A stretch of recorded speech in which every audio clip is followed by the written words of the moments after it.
Bhagavad Gita chapter 2 verse 23, in the limitless great ocean of myself by the winds of consciousness are produced instantly waves of wonderful worlds. हो कितने आश्चर्य की बात है, यह विचित्र और रंग बिरंगी सृष्टि, जगत की लहरें एकदम तेजी से उठ खड़ी हुई हैं, जैसे चित्त मन में कोई हवा चली और उस अनंत आत्मा समुद्र में लहरें उठने लगी। तुम कहते हो दुनिया है, लेकिन क्या ये दुनिया कहीं बाहर है? बाहर है क्या दुनिया? या ये सब तुम्हारे चित्त की गतिविधियां हैं? तुम्हारा चित्त है ये, जो तुम्हें लग रहा है, जो तुम्हें देख रहा है, जो तुम सोच रहे हो। जब चित्त में हवा चलती है, यानी इच्छा, भय, स्मृति उठती है, तब संसार की लहरें दिखती हैं। जैसे पानी शांत हो तो तल दिखता है और लहरें उठे तो ब्रह्म। सत्य वो जो लहर से पहले था और उसके बाद भी है। लहर उठी गिर गई, सत्य था, है और रहेगा। तो क्या बोला जा रहा है? तुम कहते हो दुनिया बहुत सुंदर है, विचित्र है, रंगीन है, और ये तुम देख रहे हो सुख दुख मोह माया रिश्ते भावनाएं, ये क्या है? ये सब बाहरी है। नहीं, ये सब तुम्हारे भीतर के चित्त में हवा चलने से उठी लहरें हैं। जैसे सागर में लहरें होती हैं, पर सागर कभी बदलता नहीं, वैसे ही सत्य कभी बदलता नहीं। पर जब चित्त मन में गति होती है तो तुम दुनिया देखने लगते हो। मानो तुम कहते हो ये मेरा परिवार है, ये मेरा प्रेम है, ये मेरा धर्म है, पर तुम क्या कभी ये देख पाते हो कि यह सब तुम्हारे चित्त में ही चल रहा है? जो कुछ भी तुम अनुभव कर रहे हो वह तुम्हारे मन का प्रोजेक्शन है। तुम्हारा मन तुम्हें दिखा रहा है। तुम्हारे मानसिक स्थिति किसी और टाइम पे और तरह की होगी, तुम्हें सेम चीज अलग तरीके से दिखाएगा तुम्हारा मन। चित्त की हवा चलती है और क्या बोला जा रहा है? लहरें उठती हैं। तुम सागर हो पर खुद को लहर मान बैठे हो। तुम लहरों से पहचान बनाते हो।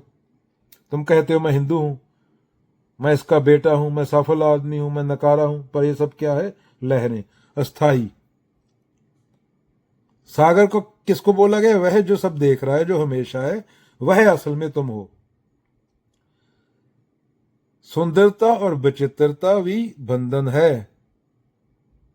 क्या कहा कहते हैं अष्टवक्र? अहो, जैसे वह मोहित हो गया हो। मोहित क्यों हो रहे हो? अगर ये सब चित्त की गति है तो अहो भी चित्त का ही खेल है। तुम आश्चर्य से मुग्ध हो जाते हो, पर क्या तुमने कभी मौन को जाना है? वहां तो मौन है सिर्फ। तुम जिस दुनिया को देख रहे हो वह तुम्हारे चित्त के कारण है। तो सवाल यह नहीं कि दुनिया कैसी है, सवाल यह है कि तुम्हारा चित्त अभी भी क्यों चल रहा है। वास्तविक मुक्ति तभी है जब चित्त की हवा रुक जाए और लहरें सागर में विलीन हो जाएं। तुम जो देखते हो वह तुम हो, और जब तुम नहीं रहोगे तब भी जो रहेगा वो तुम हो। वो फिर भी देख रहा होगा किसी और के जरिए। वो एक है सब में। तेरे में भी है, वो बाजू वाले में भी है। उसको पहचानना होता है। ये शरीर गिर गया, वो दूसरे शरीर से देखेगा।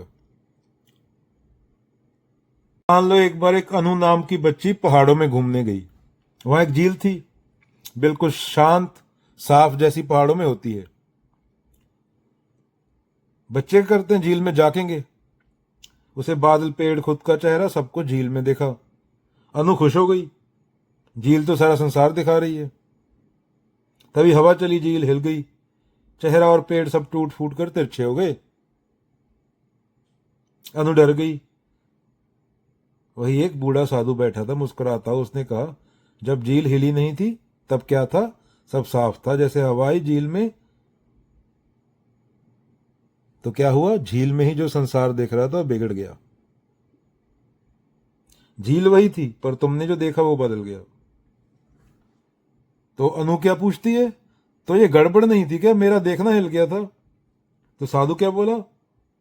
बस वही बात समझ लो, जब मन चित्त हिलता है तभी लहरें उठती हैं, वरना तुम तो खुद झील हो, शांत, गहरा और खाली। तो क्या बोला जा रहा है? मन जब शांत होता है दुनिया बदलती नहीं, देखना बदलता है। और वहीं से शुरू होता है असली समझना। मन के मते न चालिए, मन के मते अनेक, जो मन पर सवार है कोई साधु एक।